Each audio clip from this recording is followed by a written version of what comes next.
Phantom Monarchs has unleashed Crux Assassin Merlin into Grand Archive. Time will tell which decks rise to the top, but one thing is clear. Merlin scales like crazy. Much of that is thanks to her signature finisher attack, Spirit Blade Terminus, and one word in its on-hit effect, double, a word feared and cherished by ecologists, economists, min-maxers, and soon, you. To understand its power, we'll sing a brief ode to doubling, review some Merlin basics, and then transmute them into a 4-card, 84 damage combo. If you want to skip to the combo, check the timestamps in the video description. 420 years ago, the three witches in Macbeth intoned, "Double, double, toil and trouble." In his 2009 album, The Blueprint 3, Jay-Z instructed, "Bring it back, now double your money and make a stack." But the GA devs have not caught on. Double has only appeared in 6 other cards in GA. 3 involved the critical mechanic from DOA Alter Edition and do not see play. The other 3 are Proof of Life, which lets Jin ramp self-damage, Rending Flames, an explosive game ender for fire decks, and Mastermind Scheme, an assassin staple that doubles preparation counters. Mastermind Scheme is special in that instead of doubling a one-time effect, it doubles the existing amount of a resource. Terminus fits this pattern by doubling sheen counters, but I think it goes even crazier. To see why, we need to understand how Merlin's sheen counters work.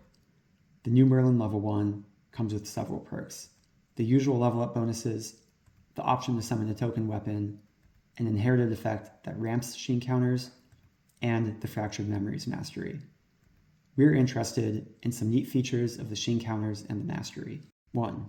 Some cards care about the number of sheen counters, either to unlock certain effects, or to deal damage that scales with the number of counters. 2. Sheen counters can be added to units, removed from units, added to the Fractured Memories, or moved between them, but nothing can reduce the number of sheen counters on the Fractured Memories. 3. That means that using sheen counters does not consume them. Compare that to prep counters, which must be spent to get powerful effects. With those points in mind, we can see what makes Terminus so unique. It's repeatable as it goes back into memory on hit. It doubles your resources, allowing exponential scaling. And if you're careful, those resources only go up. So you can finally bring it back, double your money, and make a stack. With that, it's combo time. We're on Spirit of Water and Merlin level 3. We need 9 sheen counters on the mastery, which is almost a given if you make it to level 3. 3 preparation counters on your champion, and 3 specific cards in hand. Labyrinth Jeweled Opus, Spirit Blade Terminus, and Infinite Scintillation. The combo requires at least 2 turns and 7 influence. More influence if you want to hold up interaction, but we're mostly seeing how Merlin scales here.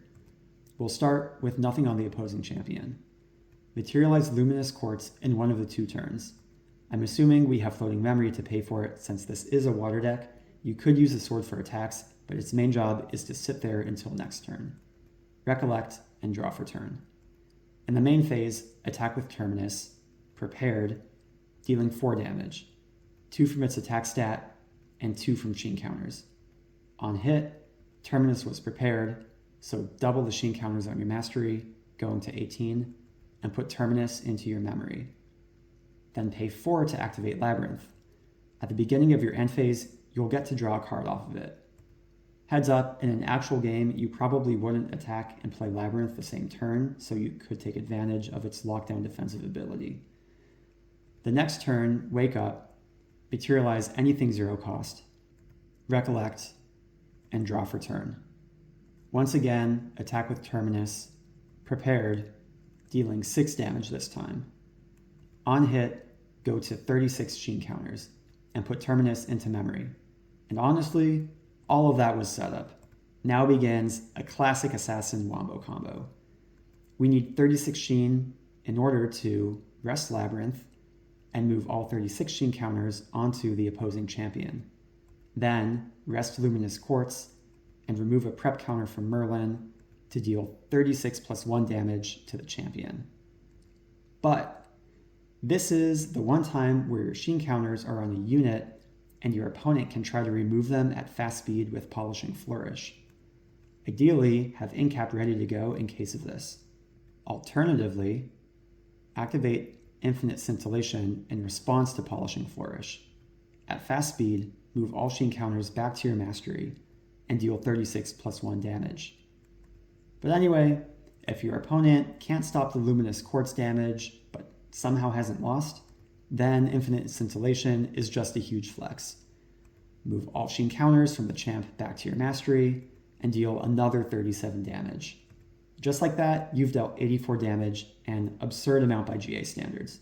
Players will need to respect Merlin's scaling in the late game because this combo is not inconceivable to pull off, and even more optimal lines may be discovered. The new set also has tools for her to heal and regain influence while leveling, like Wavekeeper's Bond and Lost Providence. I think a lot of games will hinge on whether Merlin can proc the Terminus on hit effect and keep doubling Sheen counters. So whether you're cooking up a Merlin deck or fending her off, good luck out there.